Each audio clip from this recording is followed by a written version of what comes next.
এখন বাজারে এত রং বেরঙের সবজি পাওয়া যাচ্ছে, তো ভাবলাম চলো এই রেসিপিটা একবার বানাতেই হবে। তো তার জন্য এখানে আমি নিয়ে নিয়েছি 4 কোয়া রসুন, 1 টুকরো আদা, আর দিয়ে দিয়েছি 2টো টমেটো আর একটা কাশ্মীরি লঙ্কা দিয়ে পেস্ট বানিয়ে রেখে দেবো। আর এদিকে বিভিন্ন ধরনের সবজিগুলো কেটে কুটে নিয়েছি পুরো সব। আর তার এদিকে আবার গ্যাসটাকে অন করে দিয়ে দিলাম সাদা তেল, বড় 1 চামচ বাটার, আর দিয়ে দেবো গোটা জিরে ফোড়নের জন্য। আর এখানে ফোড়নটা হয়ে গেছে, হলে পরে এবারে আমি দিয়ে দেবো 2টো মিডিয়াম সাইজের পেঁয়াজ।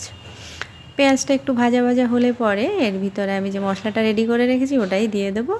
দিয়ে এবারে দিয়ে দেবো পরিমাণ মতো লবণ, হলুদ গুঁড়ো দিয়ে একটু নাড়াচাড়া করে নেব। করে নিয়ে একটু ভালো করে নাড়াচাড়া করে নিয়ে বেশ কিছুক্ষণ বাদে এর ভিতরে আমি দিয়ে দেবো ধনের গুঁড়ো। আর এটা ভাজা ঘরে তৈরি করা ধনের গুঁড়ো, তো ওটা 1 চামচ দিয়ে এবারে আরও একটু ভালো করে মশলাটাকে কষিয়ে নেব মিডিয়াম আঁচে। এই যে মশলাটা কিন্তু কষে গেছে, তারপরে বাকি এবারে সমস্ত সবজিগুলো এবারে আমি এর ভিতরে দিয়ে দেবো একসঙ্গেই।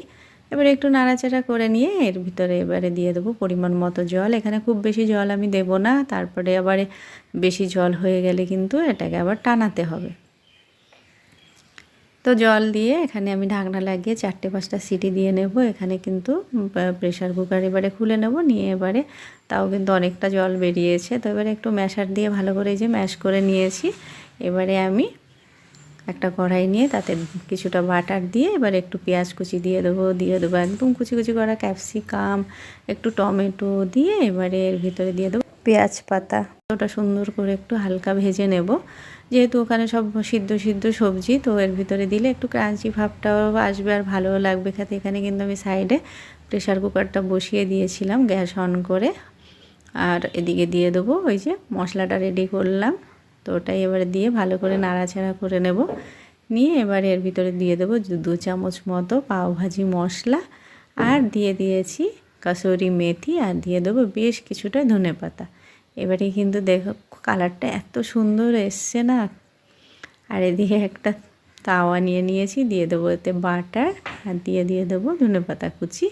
আর এখানে 1 চামচ পাওভাজি মশলাটা দিয়ে এবারে ভালো করে এটা একটু নাড়াচাড়া করে নিয়ে এই যে পাউগুলো দিয়ে দিচ্ছি। এবারে পাউগুলোকে 2 পিঠ সুন্দর করে সেঁকে নেব, এরকম লাল লাল করে একদম স্পাইসি করে সেঁকে নেব। খুব সুন্দর হয় খেতে এগুলো, আর বাচ্চাদের তো ভীষণ লোভনীয়, আর এই শীতের দিনে আরও বেশি ভালো লাগে। আর এই যে সমস্তটা প্লেটে রেডি করে নিয়েছি, আর দিয়ে দিলাম এই যে ভাজি। আর পাও তো রেডি হয়েই গেছে, তার সঙ্গে একটু পেঁয়াজ কুচি, টমেটো কুচি, আর দিয়ে দেবো ভাজির উপরে 1 চামচ বাটার।